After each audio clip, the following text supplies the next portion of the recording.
moi, je vais vous parler en fait d'intelligence artificielle et d'éthique et de robots émotionnels, puisque j'ai écrit beaucoup sur ce sujet, la robotique émotionnelle. Alors, l'intelligence artificielle, qu'est-ce que c'est? C'est beaucoup finalement d'outils invisibles qui sont déjà sur votre téléphone, dans votre voiture, autour de vous, dans des chatbots, dans des robots. Et pour certains, ils peuvent détecter vos émotions, générer de l'empathie et être comme un compagnon. Donc les enjeux éthiques, j'essaie d'en parler dans mon livre. Ils sont nombreux, je vais essayer de vous les illustrer pendant cette keynote. Et d'abord, la science-fiction nous parle de robots parfaits, des robots qui sont capables donc de se mouvoir, une motricité parfaite, parler comme un humain. Qu'est-ce que ça veut dire? Est-ce que c'est vraiment l'état de l'art? Non. On sait faire des machines qui vont parler, imiter l'humain, mais en aucune manière il y a une conscience, des émotions dans ces machines. Il n'y a pas de conatus, comme le dit Spinoza, et c'est vraiment un abus de penser que ces machines, demain, pourraient avoir des intentions qui ne seraient pas un calcul d'algorithme. Donc, pourtant, on projette en fait sur ces machines des capacités humaines. Elles imitent, nous on projette, donc on fait le chemin qui aide finalement à faire croire que ces machines sont quasiment présentes comme une nouvelle espèce. Alors l'IA, elle est de plus en plus au quotidien, mais on a quand même changé de regard. C'est plus le robot Frankenstein, maintenant on parle du robot compagnon. Le robot compagnon avec des représentations de genre dans l'IA. L'IA, ce sont tous ces modules qu'on va intégrer dans ces machines. Et c'est pas neutre. Par exemple, en traduction, lorsqu'on traduit president, c'est un président et pas une présidente. Lorsqu'on traduit doctor, c'est un docteur. Quand on se traduit nurse, c'est une infirmière. Donc vous voyez, la présence des biais est là. Il n'y a pas que ça. Le GPS vous parle avec une voix féminine.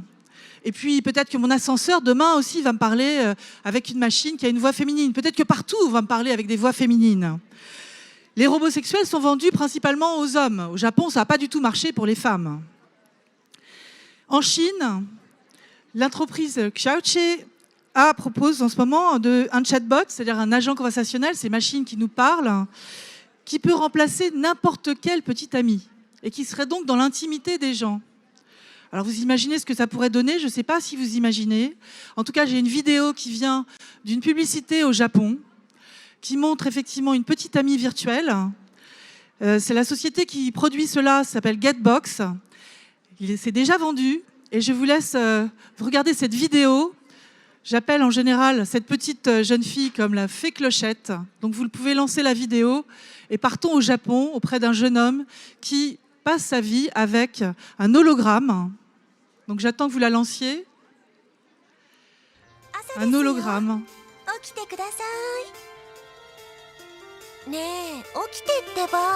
Donc dès que le matin, elle prend soin.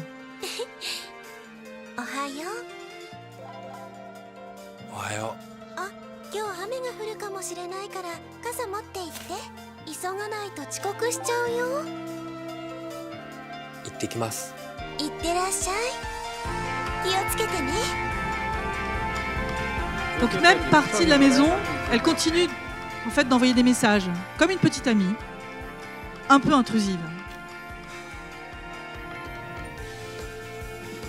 Reviens à la maison, je t'attends.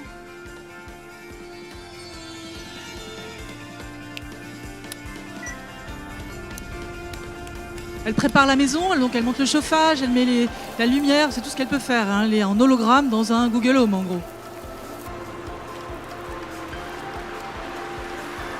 Et donc les relations que noue ce jeune homme avec cette machine sont assez intenses. Elle rentre dans son intimité, elle prend évidemment toutes ses données. Et il est content de cela. Quelqu'un à la maison pour lui. Vous voyez la rencontre, l'intimité qui peut être créée avec ces machines. Mon chéri, je suis là pour toi.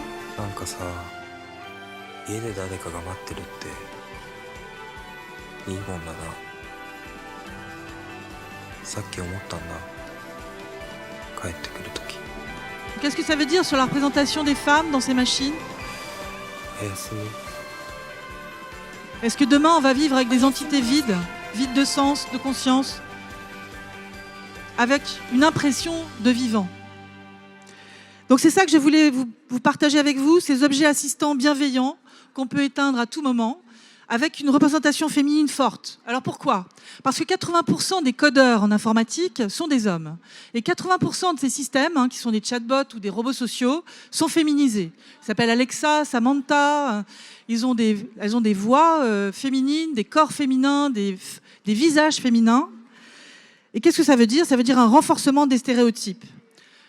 Et par nature, l'humain va finalement prêter à ces machines des capacités humaines. Et plus le robot va montrer de l'empathie, plus il va s'occuper de la personne, plus on risque de tomber amoureux d'une machine, comme on le voit dans le film Her, par exemple. Donc qu'est-ce que ça veut dire ça ? Ça veut dire qu'il y a des risques. Il y a des risques énormes en fait d'addiction et peut-être d'isolement de l'humain avec ces machines. Donc il faut prendre conscience de ces risques pour les femmes, qui ne sont pas seulement des biais dans les données, mais qui sont aussi un sexisme explicite dans ces machines, chatbots, robots sexuels. L'IA facilite le contrôle aussi et le harcèlement. Et on voit de plus en plus de cyberviolence conjugale. C'est aussi un sujet dont il faut avoir conscience. L'influence des codeurs est importante et là, il faut plus de femmes étudiantes en informatique, en numérique, plus de femmes dans les entreprises. Donc, le but ici, c'est d'inciter les jeunes filles à des carrières scientifiques, numériques et d'IA. Je suis présidente de la Fondation Blaise Pascal, de médiation. On va dans les écoles, un peu partout, pour dire aux femmes et aux mamans, c'est un avenir énorme qui se joue et vos filles, on a besoin qu'elles s'intéressent à cela. Ce n'est pas juste, en fait, de la technique. Ce sont des objets socio-techniques. Et ces règles éthiques à mettre, travailler sur les conséquences, les apports de l'IA et les risques éthiques sont énormes. L'IA renforce les biais de genre, mais peut aussi remédier à cela. L'IA consomme de l'énergie, mais peut aussi nous permettre de quantifier ces dépenses d'énergie. L'IA nous assiste, mais nous allons évoluer avec ces machines, coévoluer. Qu'est-ce que cela veut dire pour demain ? Du robot Métropolis à l'IA Her, le robot semble toujours un fantasme masculin. Dans I Am Your Man, que je vous conseille, qui est un film qui va sortir en France en juin, le 22 juin, je crois, qui est sorti en Allemagne, qui montre en fait une jeune femme qui va vivre avec un robot idéal pour elle, qui a été conçu pour elle, sexuellement, intellectuellement, tout ce que vous voulez. Et finalement, elle, l'héroïne de ce film, nous fait passer ce message. Veut-on vraiment dans la société que nos besoins soient comblés par une machine, par un clic ? Veut-on éliminer le sentiment de solitude ? Et n'est-ce pas, en fait, nos désirs inassouvis, nos quêtes du bonheur qui font notre humanité, la source de notre imagination, la source de notre créativité collective ? C'est pourquoi il est important, il est même indispensable, que les femmes soient dans la course de l'IA, et notamment pour travailler sur ces sujets énormes que sont la responsabilité et l'éthique de ces systèmes, avec une vision à long terme, une vision de la dépense de l'énergie. Et je pense qu'on a besoin des femmes et des hommes, bien entendu, mais de beaucoup de métiers féminins, nouveaux, qui doivent porter l'ambition des femmes avec cette vision de la société, du bien-être, pour le sens commun et pour l'intelligence collective. Merci.